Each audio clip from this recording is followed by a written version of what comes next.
মানবতা বিরোধী অপরাধের মামলায় শেখ হাসিনা সহ ৩ জনের বিরুদ্ধে সম্পাদক মাহমুদুর রহমানের দ্বিতীয় দিনের সাক্ষ্য ও জেরা আজ। বিচারপতি গোলাম মর্তুজা মজুমদারের নেতৃত্বাধীন ট্রাইব্যুনালে সাক্ষ্য দেবেন তারা।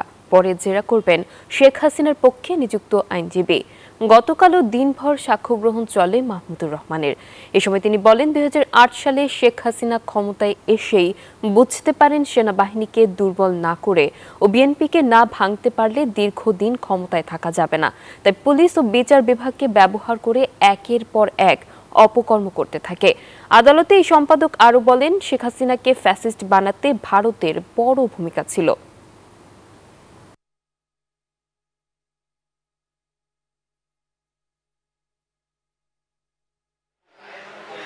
নাফিস, আপনাকে ধন্যবাদ জানাচ্ছি।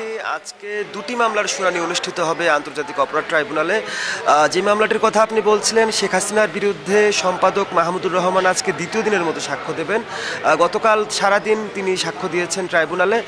তিনি যেটি বলার চেষ্টা করেছেন সেটি হচ্ছে যে এই যে ১৭ বছর ধরে আওয়ামী লীগ দেশে ফ্যাসিস্ট সরকার কায়েম করেছিল, এটির পরিকল্পনা হয়েছিল ২০০৮-এ ভারতে। সেই সময় তত্ত্বাবধায়ক সরকার ক্ষমতায় ছিল এবং সেনাপ্রধান ছিলেন জেনারেল মইনুল আহমেদ। তো তার সঙ্গে ভারতের রাষ্ট্রপতি তার কিন্তু বৈঠক অনুষ্ঠিত হয়েছিল দিল্লিতে প্রণব মুখার্জির সাথে, এবং সেই বৈঠকেই সিদ্ধান্ত হয় যে কোনো মূল্যে শেখ হাসিনাকে ক্ষমতায় আনতে হবে। এর প্রেক্ষিতে মইনুল আহমেদকে নিশ্চয়তা দেওয়া হয় যে তিনি তার নিজের সম্পদের এবং নিজের চাকরির নিশ্চয়তা পাবেন এবং তিনি সেফ এক্সিট পাবেন দেশ থেকে।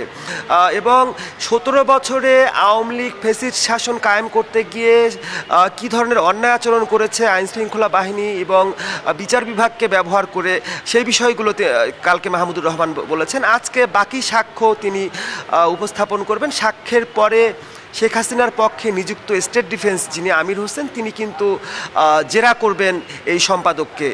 নাফিজা, একটু বলে রাখি, আরেকটি মামলা, সেটিও গুরুত্বপূর্ণ। সেটি হচ্ছে যে জুলাই গণ অভ্যুত্থানে রামপুরায় কার্নিশে ঝুলে থাকা এক ব্যক্তিকে গুলি এবং ২ ব্যক্তিকে হত্যার ঘটনার এই মামলাটির অভিযোগ গঠনের শুনানি বেশ কিছুদিন ধরে চলছিল। আজকে ট্রাইব্যুনাল এই মামলায় অভিযোগ গঠন হবে কিনা সেই বিষয়ে আদেশ দেবেন এবং এই মামলার গ্রেপ্তারে থাকা একমাত্র আসামি তাকেও ট্রাইব্যুনালে হাজির করা হয়েছে এবং শেখ হাসিনার মামলায় গ্রেপ্তারে থাকা সাবেক আইজি চৌধুরী আবদুল্লাহ আল মামুন, তিনিও কিন্তু ট্রাইব্যুনালে উপস্থিত হয়েছেন। নাফিসা।